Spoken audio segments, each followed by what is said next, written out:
नमस्कार, जी TV news मराठीमध्ये आपलं स्वागत. मी विलास महल्ले. वाढती महागाई, बेरोजगारी, स्मार्ट मीटरच्या माध्यमातून होत असलेली आर्थिक लूट, पेट्रोल, डिझेल आणि गॅसचे वाढते दर याच्या निषेधार्थ बहुजन मुक्ती मोर्चाच्या वतीने आज यवतमाळात दे धक्का आंदोलन करण्यात आलं. यावेळी बहुजन मुक्ती मोर्चाकडून दुचाकी आणि चारचाकी वाहनांना धक्का देत केलेलं हे आंदोलन नागरिकांचं लक्ष वेधून घेत होतं. दुचाकी चारचाकी वाहनांना धक्का देत बहुजन मुक्ती मोर्चाने अनोखं आंदोलन करीत जनतेच्या प्रश्नाकडे सरकारचं लक्ष वेधण्याचा प्रयत्न केला. वाढती महागाई, बेरोजगारी, स्मार्ट मीटरच्या माध्यमातून होत असलेली आर्थिक लूट, पेट्रोल, डिझेल आणि गॅस दरवाढ विरोधात यावेळी जोरदार घोषणाबाजी करण्यात आली.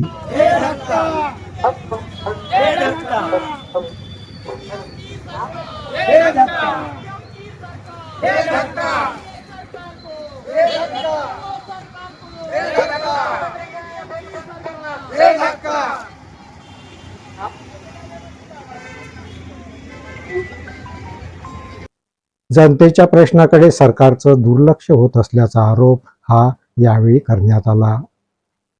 जनतेच्या प्रश्नाकडे सरकारनं लक्ष द्यावं, अन्यथा तीव्र आंदोलन छेडण्याचा इशारा यावेळी देण्यात आला आणि तसे निवेदन यवतमाळ जिल्हाधिकाऱ्यांना देण्यात आले. दे धक्का आंदोलनात बहुजन मुक्ती मोर्चाचे पदाधिकारी, कार्यकर्ते मोठ्या संख्येने सहभागी झाले होते. दे धक्का आंदोलनादरम्यान बहुजन मुक्ती मोर्चाचे पदाधिकारी यांनी आपल्या प्रतिक्रिया व्यक्त केल्या. पाहूयात. बहुजन मुक्ती पार्टीच्या वतीने देशभरामध्ये मान्यवर वामन मेश्राम साहेब यांच्या मार्गदर्शनाखाली, त्याचबरोबर बहुजन मुक्ती पार्टीचे राष्ट्रीय अध्यक्ष मान्यवर दासारामजी नाईक, युवा BMP अनिल माने साहेब यांच्या नेतृत्वामध्ये आज देशभरामध्ये 31 मे 2026 रोजी दे धक्का आंदोलन देशभरामध्ये होत आहे. आज जी वाढती महागाई आहे त्या महागाईच्या विरोधात गॅस, डिझेल, पेट्रोल आणि स्मार्ट मीटरच्या विरोधात हे आंदोलन चरणबद्ध आंदोलन होतं. 3 चरणामध्ये हे आंदोलन होतं. पहिलं आंदोलन 12 तारखेला झालं आणि दुसरं 20 तारखेला, आणि हे शेवटचं चरणबद्ध आंदोलनातील हे शेवटचं आंदोलन होतं दे धक्का. जे डिझेल पेट्रोल वाढलेलं आहे, आज शेतकऱ्याच्या गोठ्यामध्ये बैल नाही आणि ट्रॅक्टरला डिझेल नाही, आणि त्यामुळे आज शेतकऱ्यांचे हाल आहे. आणि त्यामुळे आज हे महागाई वाढलेली आहे, त्या महागाईच्या विरोधामध्ये हे आंदोलन होतं. हे चरणबद्ध आंदोलनातील 3रं आंदोलन या ठिकाणी समाप्त झालेलं आहे. आणि आम्ही या ठिकाणी माननीय राष्ट्रपती महोदया यांना हे निवेदन देण्यासाठी आम्ही जिल्हाधिकारी कार्यालयावर आज आलेलो आहोत.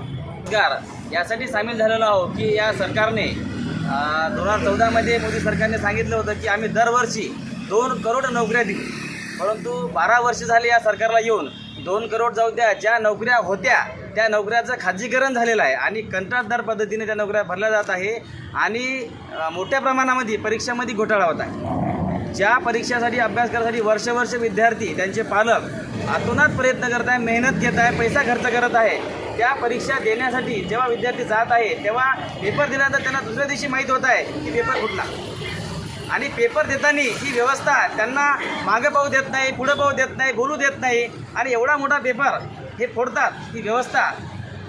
आणि भाजप सरकारचे लोकांना काय सांगतात की देश मजबूत हातामध्ये आहे, देश सुरक्षित हातामध्ये आहे. हे सुरक्षा आहे का आमची? आज जगामध्ये सर्वात जास्त बेरोजगार हे भारतामध्ये आहे. या बेरोजगारांना जे बुद्धी आहे, कौशल्य आहे, हे कौशल्य हे सरकार निकामी करत आहे.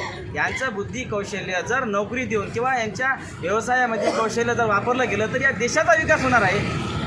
प्रामुख्याने देशाचा विकास झाल्यानंतर या लोकांचा सुद्धा विकास होणार आहे. परंतु हे सरकार या युवकांना बेरोजगार ठेवून त्यांचं मानसिक खच्चीकरण करून, पेपर फोडून, परीक्षा फोडून त्यांना आत्महत्या करण्यासाठी मजबूर करत आहे. म्हणून आम्ही बेरोजगार या सरकारला धक्का देण्यासाठी या आंदोलन आम्ही सामील झालेलो आहोत. आणि जर या सरकारने लवकरात लवकर ही व्यवस्था बदलली नाही आणि आम्हा युवकांसाठी, बेरोजगारांसाठी, विद्यार्थ्यांसाठी जर उपाययोजना केल्या नाही तर येणाऱ्या भविष्यकाळामध्ये विद्यार्थी हे सरकारला पलटवून धक्का देण्याच्या राहणार नाही. एवढं या बातमीपत्रात इथेच थांबतो. परत भेटूया नवीन बातमीपत्रात.